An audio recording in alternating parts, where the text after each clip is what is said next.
नमस्कार दोस्तों, कैसे हैं आप लोग। गाइस उम्मीद करती हूँ आप सब लोग बहुत अच्छे होंगे और नौकरी समाचार चैनल में आप लोगों का बहुत बहुत स्वागत है। तो काफ़ी समय बाद मैं EPS 95 की वीडियो बना रही हूँ और काफ़ी बड़ा अपडेट निकल कर सामने आया है।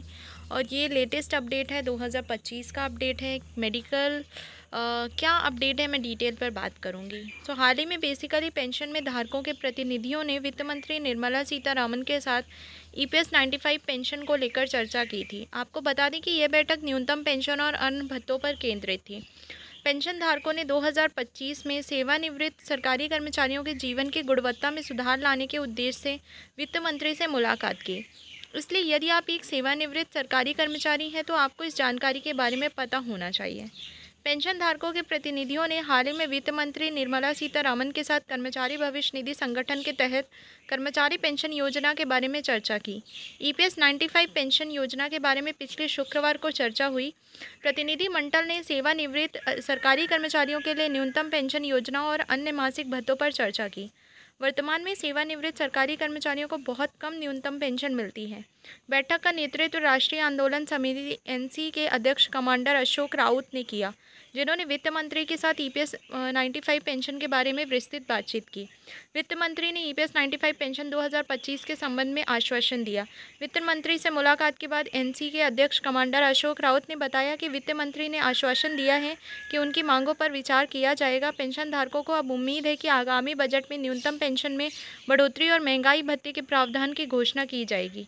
अशोक राउत ने यह भी कहा कि सरकारी कर्मचारियों को मिलने वाले न्यूनतम पेंशन और भत्ते उनके सम्मान पूर्वक जीवन जीने के लिए अपर्याप्त हैं। इसलिए सरकार को इस पर विचार करना चाहिए और सेवानिवृत्त कर्मचारियों के कल्याण के लिए कदम उठाने चाहिए। पेंशन धारकों की मांगे। वित्त मंत्री निर्मला सीतारामन के साथ बैठक के दौरान पेंशन धारकों ने निम्नलिखित मांगे रखी। न्यूनतम पेंशन ₹1000 से बढ़ाकर 7500 प्रति माह की जानी चाहिए।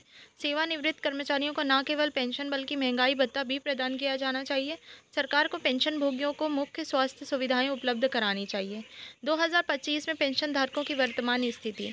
वित्त मंत्री से मुलाकात के बाद राउत ने कहा कि देश में 78 लाख से ज़्यादा पेंशनभोगी गंभीर परेशानियों का सामना कर रहे हैं।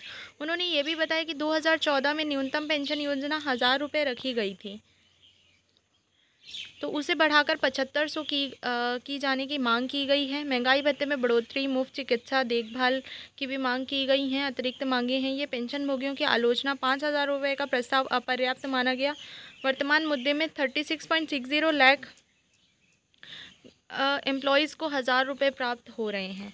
इसके बावजूद 36.6 लाख से ज़्यादा सेवानिवृत्त सरकारी कर्मचारियों को अभी भी इस राशि से कम पेंशन मिल रही है। नतीजतन सेवानिवृत्त सरकारी कर्मचारियों के लिए सम्मान के साथ जीना बहुत मुश्किल हो गया है।